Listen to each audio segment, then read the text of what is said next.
जोहार दोस्तों, स्वागत है आपका झारखंड न्यूज नेटवर्क में। आइए देखते हैं आज की तमाम बड़ी खबरों को। झारखंड के मंत्री आलमगीर आलम 6 दिनों के लिए ईडी की रिमांड पर अदालत ने सुनाया फैसला। झारखंड के मंत्री आलमगीर आलम को गुरुवार दोपहर पीएमएलए कोर्ट में पेश किया गया, जहां ईडी ने अदालत से 10 दिनों के लिए रिमांड की मांग की, लेकिन प्रभात कुमार शर्मा की विशेष अदालत ने 6 दिनों के लिए रिमांड पर देने की अनुमति दी। वे 22 मई तक ईडी की रिमांड पर रहेंगे। इस मामले में ईडी की तरफ से बहस करने आए additional solicitor general Anil Kumar ने बताया कि हमारी तरफ से जब्त कैश और मनी लॉन्ड्रिंग के आधार पर रिमांड मांगा गया था। हमने अदालत से 10 दिन की रिमांड मांगी थी, लेकिन 6 दिन की रिमांड मिली है। वहीं दूसरे पक्ष की तरफ से आलमगीर आलम के मेडिकल की रिपोर्ट के आधार पर बात रखी गई। इससे पहले आलमगीर आलम को कड़ी सुरक्षा के बीच कोर्ट में पेश किया गया था, जहां समर्थकों ने जमकर नारे लगाए। ईडी ने बुधवार देर शाम 15 घंटे की लंबी पूछताछ के बाद उन्हें गिरफ्तार कर लिया था। इसके बाद उनका मेडिकल चेकअप कराया गया, जहां चिकित्सकों की टीम ने उनका शुगर लेवल बढ़ा हुआ बताया। इसके बाद उन्हें दवाई दी गई। इससे पहले बुधवार शाम को जैसे ही आलमगीर आलम को गिरफ्तार किए जाने की सूचना मिली, ईडी कार्यालय के बाहर गहमागहमी तेज हो गई। कांग्रेस कार्यकर्ता और मीडिया कर्मियों का जमावड़ा लग गया। ईडी कार्यालय के बाहर झारखंड पुलिस और सीआईएसएफ के अतिरिक्त जवानों को तैनात कर दिया गया। कुछ देर बाद मंत्री की पत्नी, मां और उनकी बेटी भी ईडी कार्यालय पहुंचे और बिना कुछ बोले कार्यालय के अंदर चले गए। सीएम चंपई सोरेन ने भाजपा पर बोला हमला, कहा महंगाई, भ्रष्टाचार और जनहित के मुद्दे पर चुप रहती है। कोडरमा लोकसभा सीट से इंडिया गठबंधन के प्रत्याशी विनोद कुमार सिंह और गांडे विधानसभा उपचुनाव के प्रत्याशी कल्पना सोरेन के पक्ष में बुधवार को बोंगाबाद के पेसराटांड़ खेल मैदान में जनसभा हुई। जनसभा को संबोधित करने मुख्यमंत्री चंपई सोरेन पहुंचे थे। सभा को संबोधित करते हुए मुख्यमंत्री चंपई सोरेन ने कहा कि भाजपा महंगाई, भ्रष्टाचार और जनहित के मुद्दे पर चुप रहती है। मुख्यमंत्री ने कहा कि देश में एनडीए की तानाशाही सरकार के खिलाफ आक्रोश है और इंडिया गठबंधन की सरकार बनती दिख रही है। पहले 4 चरणों के चुनाव में यह साफ हो गया है। झारखंड के मुख्यमंत्री ने कहा कि जब हेमंत सोरेन बेहतर कार्य करने लगे तो मोदी सरकार परेशान करने लगी। उन्होंने कहा कि इंडिया गठबंधन की सरकार आई तो निजी कंपनियों में 72% स्थानीय युवकों की नौकरी पक्की हो जाएगी। राज्य में ठेकेदारी प्रथा खत्म होगी। गांडे विधानसभा उपचुनाव की उम्मीदवार कल्पना सोरेन ने कहा कि यह चुनाव भाजपा और जनता जनार्दन के बीच का चुनाव है। उनके हक, मुद्दों और लोकतंत्र को बचाने का चुनाव है। राज्य में सबसे लंबे समय तक भाजपा ने शासन किया। इस दौरान 11 लाख गरीबों का राशन कार्ड निरस्त किया गया, जबकि झामुमो की सरकार ने 20 लाख नए कार्ड बनाए। पीएम आवास की राशि रोकी तो राज्य ने अबू आवास योजना शुरू की। पेंशन की राशि बढ़ाकर 1000 की गई। हेमंत सोरेन ने अपने अल्पकाल में विकास की लंबी लकीर खींची। कई धंधों से जुड़े हैं मंत्री आलमगीर आलम के तार, जानिए उनके सांसद समधी के बारे में। मंत्री आलमगीर आलम को कल ईडी ने गिरफ्तार कर लिया। आपको बता दें कि मंत्री आलमगीर आलम के पीएस संजीव लाल और उनके नौकर के ठिकानों से 30 करोड़ से अधिक रुपए मिले हैं। वहीं कल यानी बुधवार को आलमगीर आलम को ईडी ने गिरफ्तार कर लिया। आपको बता दें कि पहली बार 1995 में कांग्रेस की टिकट पर चुनाव लड़े, लेकिन उस चुनाव में हार गए। इसके बाद 2000 में चुनाव जीते और राजनीतिक में सफल आगे बढ़ा।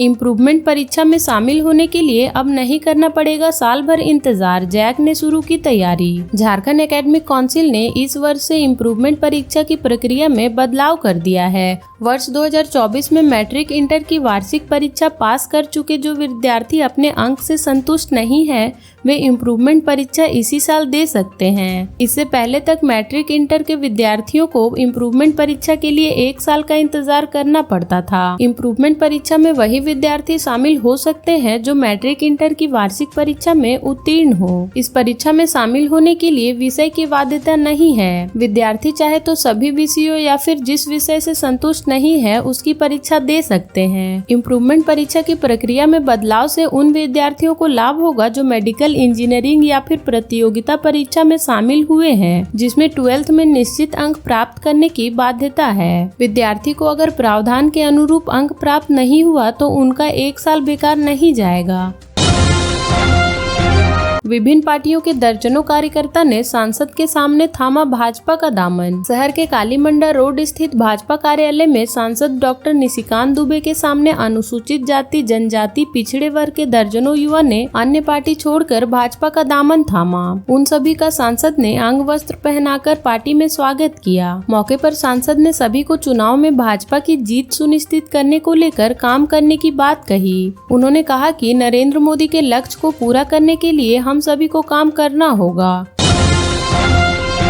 झारखंड के इन इलाकों में आज चलेगा हीट वेव, येलो अलर्ट जारी। झारखंड में साइक्लोन का असर खत्म हो गया है। इस वजह से राज्य में आज कहीं भी बारिश के आसार नहीं है। राज्य के मौसम विज्ञान केंद्र के मुताबिक एंटी साइक्लोनिक डिप्रेशन जो बंगाल की खाड़ी में बना हुआ था, अब उसका असर ना के बराबर दिखेगा। यही कारण है कि आज राज्य में कहीं भी बारिश की संभावना नहीं है। इस दौरान सरायकेला खरसावा, पूर्वी सिंहभूम और पश्चिमी सिंहभूम के साथ साथ संथाल परगना के कुछ इलाकों में हीट वेव चल सकते हैं। इसे लेकर बाकायदा येलो अलर्ट जारी किया गया है। मौसम विज्ञान केंद्र ने ये भी कहा है कि राजधानी रांची के उच्चतम एवं न्यूनतम तापमान में धीरे धीरे वृद्धि होगी। उच्चतम तापमान 18 मई तक बढ़कर 40 डिग्री सेल्सियस हो जाएगा, जबकि न्यूनतम तापमान 27 डिग्री तक पहुँचने का अनुमान है। लोग इस दौरान खासकर सुबह 11 से 4 बजे तक घर के बाहर ना निकले। वहीं पूरे झारखंड के मौसम की बात करें तो तकरीबन सभी जिलों में 3 से 4 डिग्री तक तापमान में वृद्धि का अनुमान है। हालांकि इस दौरान 20 और 21 मई को कई इलाकों में बारिश के आसार है, जिससे लोगों को गर्मी से राहत मिल सकती है।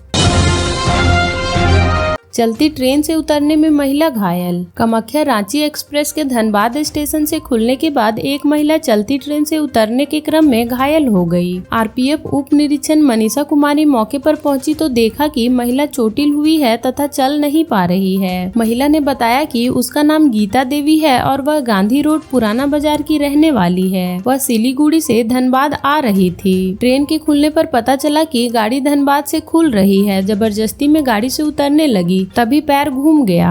घटना की जानकारी उसके परिजनों को दी गई। पीयूष कुमार मौके पर पहुंचा और महिला को सदर अस्पताल में भर्ती कराया। युवक पर जानलेवा हमला कर लूटपाट। धनबाद न्यू सुगियाडी के रहने वाले एक युवक अजय कुमार यादव के ऊपर जानलेवा हमला कर उसके साथ लूटपाट करने का मामला सामने आया है। इस संबंध में बुधवार की शाम अजय के पिता जगदीश यादव ने सरायढेला में विशाल पासवान समेत 5-6 युवकों पर अजय का सिर फोड़ने और उससे 10,000 रुपए व सोने का चेन छीनने का आरोप लगाते हुए शिकायत की है। उन्होंने बताया कि शाम के 9 बजे के करीब जब अजय अपने काम से लौट रहा था, तभी कार्मिक नगर के पास विशाल और उसके साथ मौजूद अन्य लड़कों ने इस घटना का अंजाम दिया है।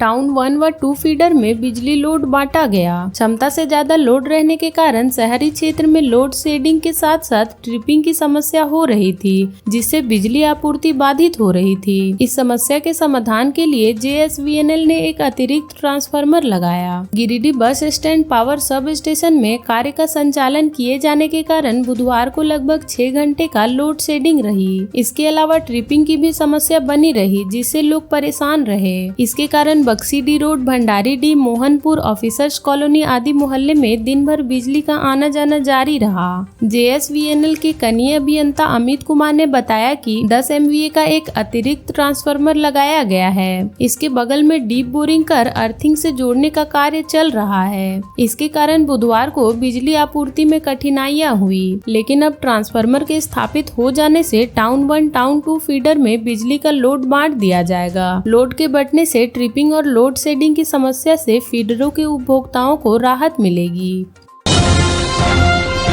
सड़क दुर्घटना में सहयोगी नगर के संतोष की मौत। कोयला नगर में मंगलवार की देर रात सड़क दुर्घटना में सहयोगी नगर निवासी संतोष जायसवाल की मौत हो गई। सरायढेला पुलिस ने घटना स्थल से दुर्घटनाग्रस्त स्कूटी बरामद की है। वहीं संतोष के पास से चेकबुक, मोबाइल समेत ज्वेलरी दुकान में गहने गिरवी रखने की रसीद मिली है। ज्ञात हो कि मंगलवार की देर रात कोयला नगर के संतोष जायसवाल का शव संदिग्ध स्थिति में मिला था। रास्ते पर पड़े टोटो चालक ने उसे देखा और इलाज के लिए SNMM एसएनएमसीएच पहुंचाया, जहां जांच के बाद चिकित्सकों ने उसे मृत घोषित कर दिया। सूचना मिलने पर घटनास्थल पर पहुंची पुलिस ने उसकी स्कूटी बरामद की। पता चला कि संतोष अपनी स्कूटी से कोयला नगर के स्टील गेट की ओर जा रहा था, तभी स्कूटी अनियंत्रित होकर एक पेड़ से टकरा गई। संतोष ने झरिया की एक युवती से कुछ साल पहले प्रेम विवाह किया था। दोनों अलग अलग धर्म के हैं। दोनों के घर वालों ने उन्हें अपनाने से मना कर दिया था। तब से घर वाले से उनकी बातचीत बंद है। शादी के बाद से ही दोनों सहयोगी नगर के किराए के मकान में रहने लगे थे।